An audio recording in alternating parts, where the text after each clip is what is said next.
The Baltimore Ravens made a flurry of roster moves on Saturday, and no, one of them was not trading for Micah Parsons. We talk about what they did as well as training camp updates from Saturday, all that and more coming up on Locked On Ravens.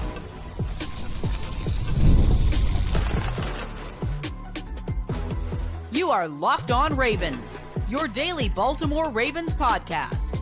Part of the Locked On Podcast Network, your team every day.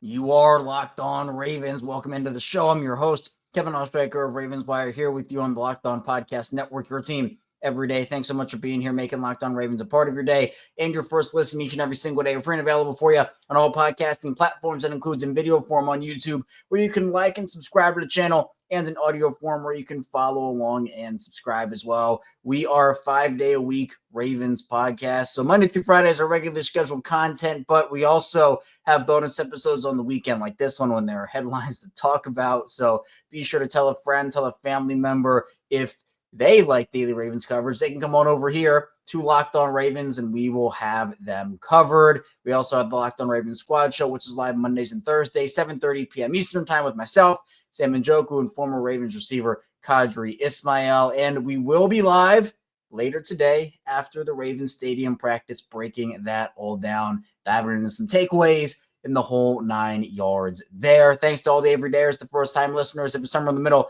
thank you as well. Man, we have a lot to talk about today. The Ravens, it was just move after move after move after move. Like, they really went all in on Saturday with the moves. They also had training camp practice, so we'll dive into that. But I want to start off with these roster moves, and honestly, I don't really know where to start. We'll start with Brent Urban. Let's start with Brent Urban. Brent Urban's back in Baltimore. His millionth reunion with the Ravens. No, not actually, but it is. He's gotten up there in terms of how many times he's come back to Baltimore, and each time I have loved the move, and that does not change this time around. Urban back in Baltimore, wearing number 58. And for those that don't know the significance of 58, that was the number that Michael Pierce wore last season. Brent Urban and Michael Pierce, the best of friends. Michael Pierce retired. He's no longer with the team, but Brent Urban paying some homage to his friend by wearing that number. Look, I like this move. It's a low-risk move that I think could pay dividends for the Ravens this season.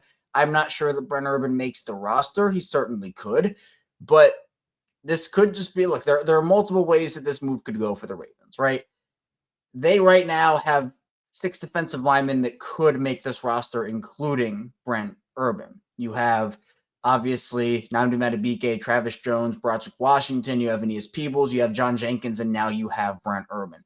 6 defensive linemen to me is a lot of defensive linemen. So it would either have to be the Ravens move on from John Jenkins, but John Jenkins is pretty clearly your one-for-one Michael Pierce replacement, or you keep 6 on the roster. Now, I think that at least the way this goes is Brent Urban is a handshake deal on cut-down day where they're going to release him and then either bring him back to the active roster after the fact if there are enough spaces, or they might put him on the practice squad, which I would not hate whatsoever. The Ravens have had some veteran defensive linemen over the past couple of years on their practice squad. Brent Urban could fill that void for them this year.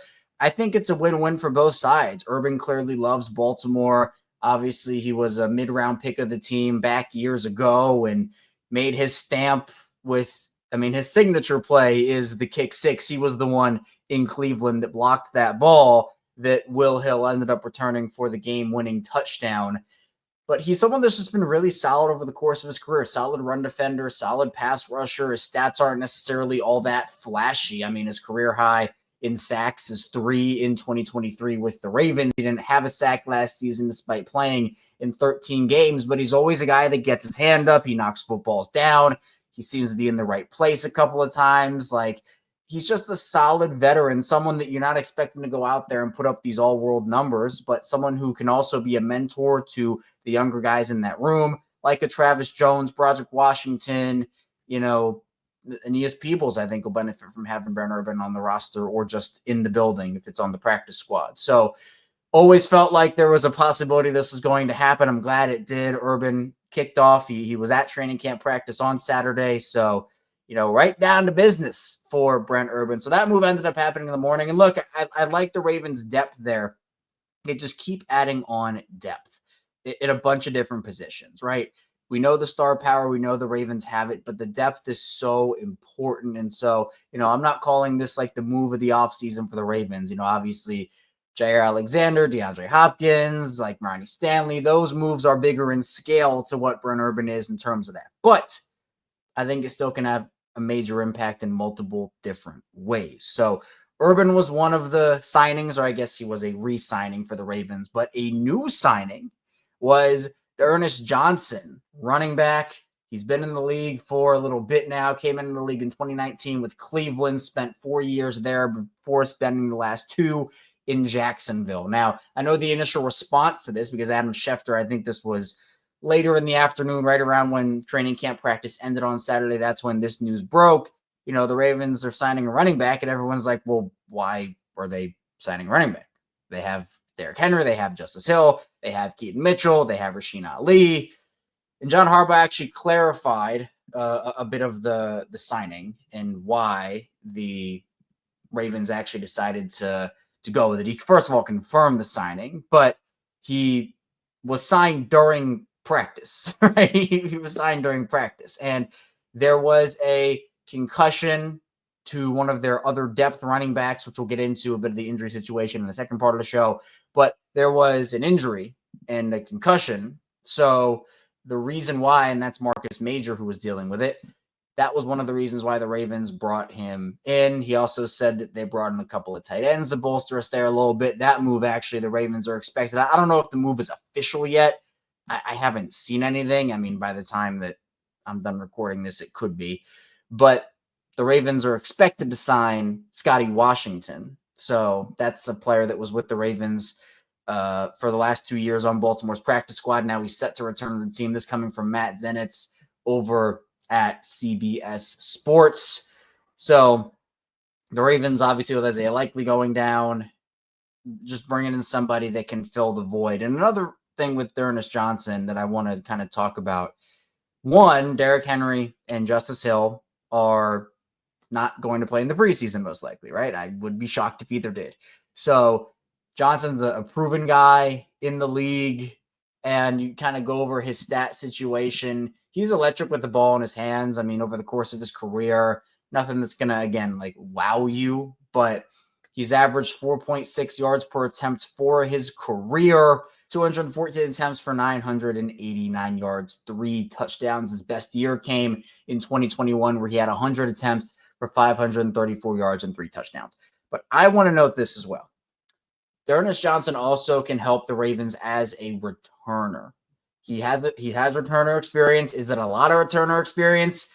Not really. I mean, he has 5 career punt returns, but 33 career kick returns. 2020, he had 14 returns for 351 yards. So again, it is also some competition for the returner spot. Potentially, you could see him get some reps there in the preseason as well. I think there are multiple different levels to these moves where, yeah, you know what? Ernest Johnson will probably take some snaps in the preseason, kind of alleviate that. You don't want to run Keaton Mitchell into the ground or Rasheen Ali into the ground. You want to have some other guys, and especially with the injury to Marcus Major, like, John Harbaugh said, with tight ends, receivers, running backs, like they're bringing in guys, especially as camp goes on, to be able to soften some of the blows and the workloads of some of these guys. So, he said that they've got these guys with different leg things. You want to have enough guys. You want to still have good practices and just balancing out the camp roster. So again, like on the surface, yes, it's a little bit of a surprising move, but at this point, I do think it's smart. Do I expect him to make the roster? No, but again, could be an intriguing practice squad option, right? He gives you running back depth, returner depth. He's now in the building to learn the playbook for the last month before the season starts. Wouldn't be shocked if he makes the practice squad, and he's kind of a priority guy for them to have that depth at multiple different areas of the team. Coming up in the second part of the show, we'll round out the roster moves that the Ravens made on Saturday with one that is going to impact the kicker battle. Plus, John Harbaugh revealed some early leaders for some training camp battles, including that kicker position, really by default there. All that and more coming up on Locked On Ravens. First, the show is brought to you by Monarch Money. Ever wish managing your money felt easier? With Monarch Money, it can. Whether you're growing your savings or planning a big purchase, Monarch puts you in the driver's seat. It's like having your own personal CFO, giving you full visibility and control over your finances. Monarch Money is more than a budgeting app. It's a complete financial command center. You can track all your accounts, investments, and spending in one place. So in addition to managing your money, you're also building wealth. And one financial goal I've really been meaning to get serious about, it is saving. And Monarch has helped me a ton. Having everything in one app makes things so much easier to manage my money day to day, because I've always wished I've had all my accounts and spending in one place. I was going over here, going over there, going over here. Like everything was everywhere. But Monarch makes it so easy to find everything because it is all in one place. So take control of your finances with Monarch Money. Use code LOCKEDONNFL at monarchmoney.com for 50% off your first year. That's monarchmoney.com, code LOCKEDONNFL for half off your first year. Back on Locked On Ravens, Kevin Oestreicher here with you on this Sunday edition bonus episode. Thanks so much for being here, making us a part of your weekend and your day, making Locked On Ravens a part of your day and your first listen each and every single day. Again, we'll be live after the stadium practice today. It's at M&T Bank Stadium. It's always exciting when, they go out to the stadium for the first time during the training camp period and, kind of put everything on display at the stadium, right? Obviously, Owings Mills is one thing. The stadium's a whole different animal. So excited for that. Also hoping to have some exciting things for tomorrow's show. So if everything goes well, and I don't know if it will, but if everything goes well, should have something exciting. If not, it'll just be pushed back. It's happening regardless, but it should be hopefully a really fun show tomorrow if everything does go right. So be sure to stay tuned for that. But let's round out the moves the Ravens made on Saturday. John Hoyland, he's gone. The Ravens moved on from John Hoyland, the undrafted rookie kicker out of Wyoming. Obviously, he was in the battle with Tyler Loop for the kicker job. Justin Tucker no longer with the team, and the Ravens went with two rookies in a battle. John Hoyland no longer a part of that battle, and John Harbaugh, because the timing was honestly pretty shocking, through 8 practices and these numbers coming from Jonas Schaefer. So before Saturday's practice, Tyler Loop was 40 of 44 on field goals. John Hoyland was 28 for 32. So, both guys missed 4. Both guys were inconsistent from 50 plus, even some 40 plus yarders there. So, a lot of the makes that they were making were from like 20s, 30s, early 40s. But once you got to 50, both those guys were struggling a little bit there. So it was definitely shocking. But as I said, Harbaugh, he gave some insight into why the Ravens made the move right now. And he said, quote, "It's probably more about the roster than anything else. We definitely weren't planning on making a move. We were planning on John being there at least for 1 game, maybe 2 games, maybe all 3 games, depending on how it went. If you're the drafted kicker, you certainly have the edge, right? We wanted to keep the pressure on both of them. He was doing a good job." So again, I think to me, at this point, Harbaugh said he was kicking well enough to earn a spot on the team, but we just had roster needs right now. We needed some players, certain positions, tight ends, receivers, running backs, and he mentioned that obviously throughout his availability. So I don't think this was a Hoyland thing. Harbaugh making that pretty clear, but at the same time, is it that Hoyland will come back once the Ravens kind of get their roster needs figured out? Is he still a candidate for the practice squad? I would honestly personally like the Ravens to keep a kicker on the practice squad this season, whether it is Hoyland or a veteran. And actually, we can look at free agent kickers online real quick. I'll pull them up just to see who is still available. I don't think there are necessarily a ton of guys that, you have guys like Nick Folk, Matt Prater, Michael Badgley, Zane Gonzalez, Cade York. So, I guess it just depends on how confident you feel in Tyler Loop and in a rookie being the Ravens kicker. It's very clear, in my opinion, Loop is going to win the job, right? Despite the struggles from 50 plus at times and that inconsistency. But, Harbaugh essentially crowned Loop the leader in that. He said he's kicking well enough to win the job. And right now, who else is challenging him? There's no one on the roster besides Tyler Loop. So by default, Tyler Loop is the leader to win the kicker job because he is the only kicker on the roster. But he actually said that he doesn't know if he can equate it that way in terms of does the move of releasing Hoyland solidify Loop even more going forward. He said, quote, "I think he's just going to have to stand on his own He's kicking well enough to win the job. He had another really good day this morning. They went over to the stadium. He made them all, so that's all good. But as we know, it's going to be the games that are going to mean the most. So, again, like, he's going to have to prove it in the preseason. He's going to get opportunities to.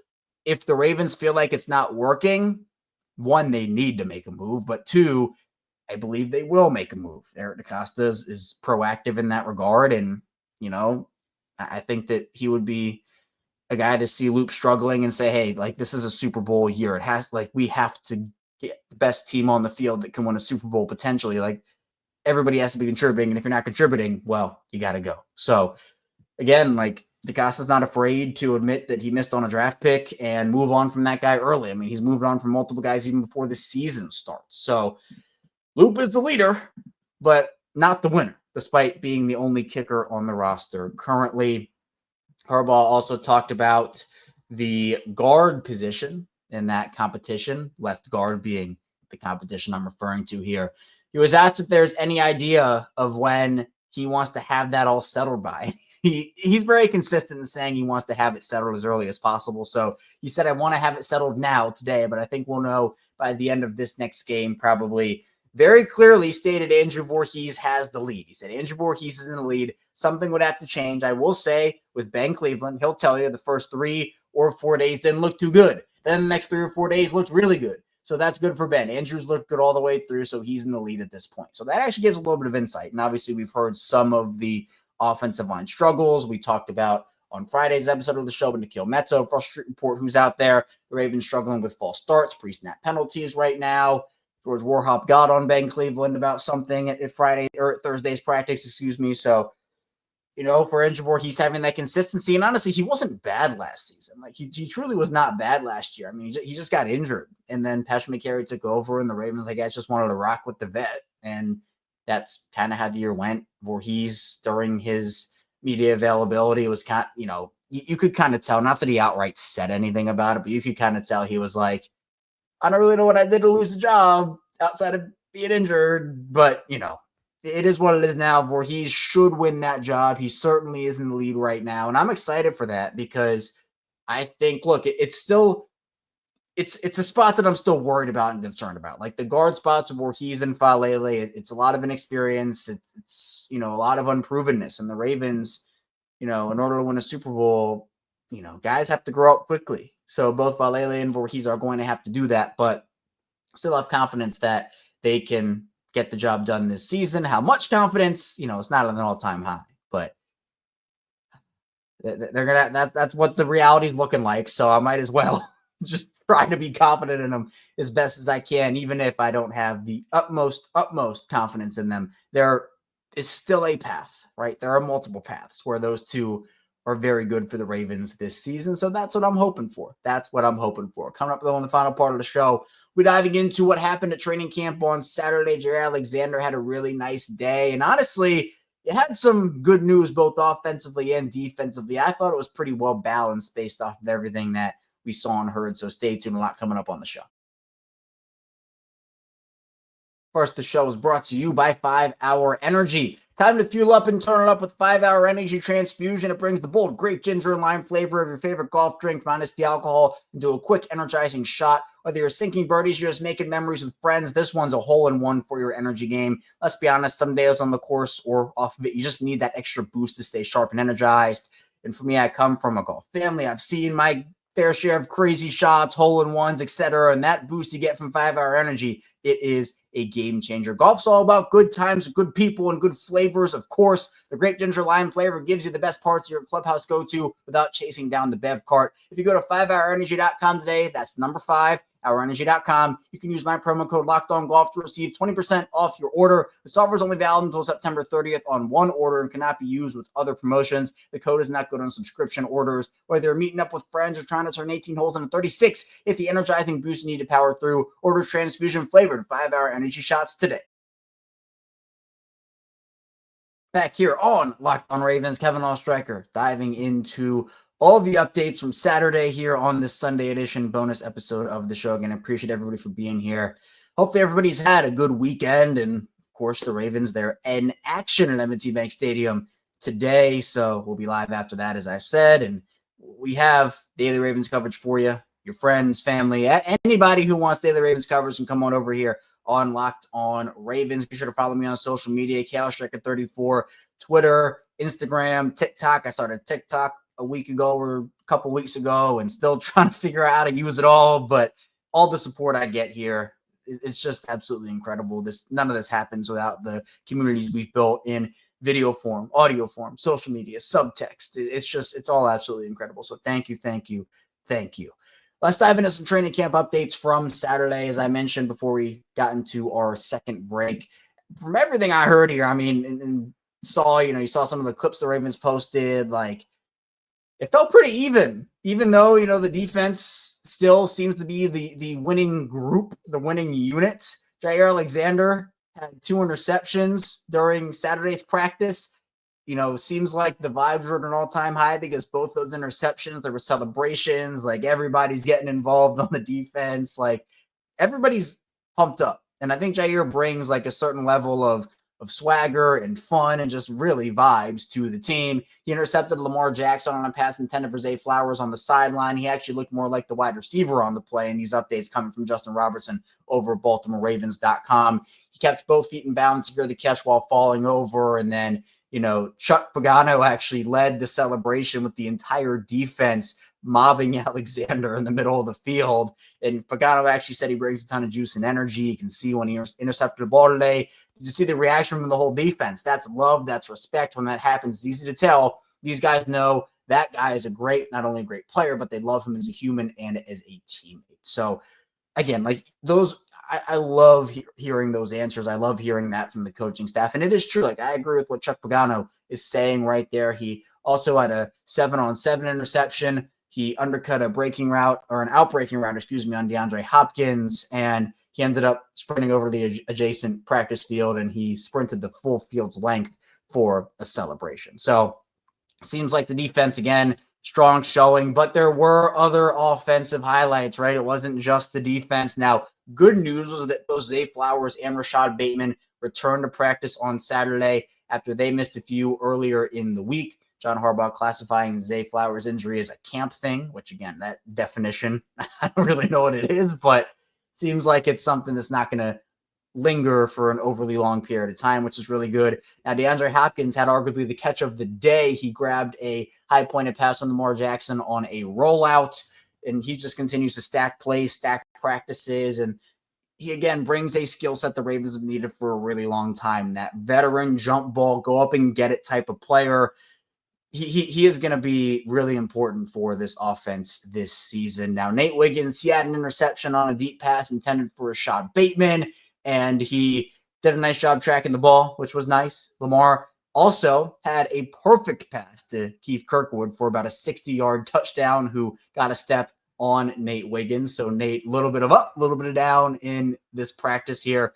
Ruben Lowry, I think might actually make this roster. He continues to have a nose for the football. He fought for a deep ball with Xavier Guillory on a deep pass from Devin Leary. He ripped the ball away as they went to the ground and jumped back up with the ball secured.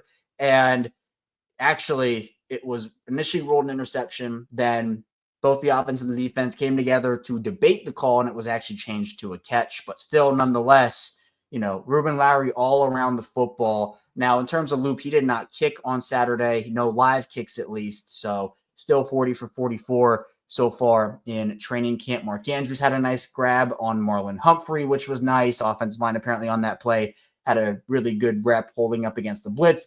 Adisa Isaac apparently showed up on Saturday, had a good day with a pass breakup and a few tackles behind the line of scrimmage.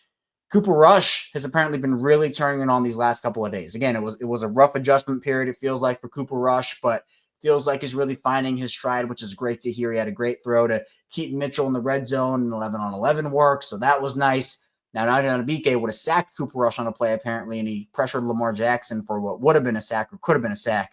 But Jackson took off and ran, and that could have been a big gain. J.L. Davis had 2 pass breakups, so he continues to have good days when he's on the field. Just again, like a lot of guys contributing, a lot of guys in the news, in the notes, stars, vets, underrated players, undrafted guys. It's a whole team effort here.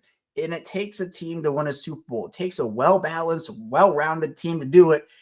In a team where you're getting contributions in all three phases from every single area, like multiple guys. And the Ravens seem to be having that so far. I'm excited to see the preseason games. Obviously, the stadium practice will show us some stuff as well. But I mean, it just feels like the Ravens, this roster, they made the moves, they added to it, they didn't really lose a ton. Whew, I mean, it feels like a year that could be very special for the Ravens. One other note is Tez Walker. He did not practice. Apparently, he is dealing with a soft tissue thing. So, they wanted to make sure he's okay. He said he's put a lot of mileage in. There are a couple of different guys like that. You want to just ease him up a little bit at times. So seems like it's more load management for Tez Walker. I don't know how long he's going to be out. I'm not sure. He'll practice at the stadium practice today. If you're listening to this after the fact of that, then you know if he did or not. But again, it's just playing it cautious. I think that's the right decision. Don't try to push guys too far here. They need a couple days, then they need a couple days. It's all right. So other than that, though, I mean, Trenton Simpson and Nate Wiggins both spoke to the media. He feels great. Trenton Simpson does with 2 years of growth. He said he's going into his third year with 2 full off seasons. So he says he feels comfortable. He talked about the emphasis on generating turnovers, which is huge. And he talked about how he prepared for this season by going back and studying himself, the tendencies, things he did great, things he could improve upon as well. Nate Wiggins talked about Jaire Alexander. He said he's one of one. Him and Marlon, you can't compare those dudes. They're just one of one. They're great teammates, great dudes to be around. They're hyper. They're going to bring the energy. And he said that you need guys like that on the team. He said that Jaire, has already had an impact. He said he's here to teach us whatever we need. He's here. So he's already had a great impact. He said the game is slowing down for him. He said really he was playing last year on talent. But this year is going to be a totally different ball game because he knows the routes, how they want to run routes and do things. So he said it's slowing down for him, which honestly is kind of scary considering how Nate came along throughout the 2024 season, his rookie year. So really good day at training camp for the Ravens. Hopefully they build on that on Sunday. Today during stadium practice, we'll be live after that, breaking down all of the takeaways. So be sure to stay tuned for that. Should be really fun. So hit the like and subscribe button in video form, follow along in audio form. That's all I have here today on Locked On Ravens. We'll be back here later today, breaking down everything from that stadium practice. So be sure to stay tuned. I'll see you right back here soon on Locked On Ravens.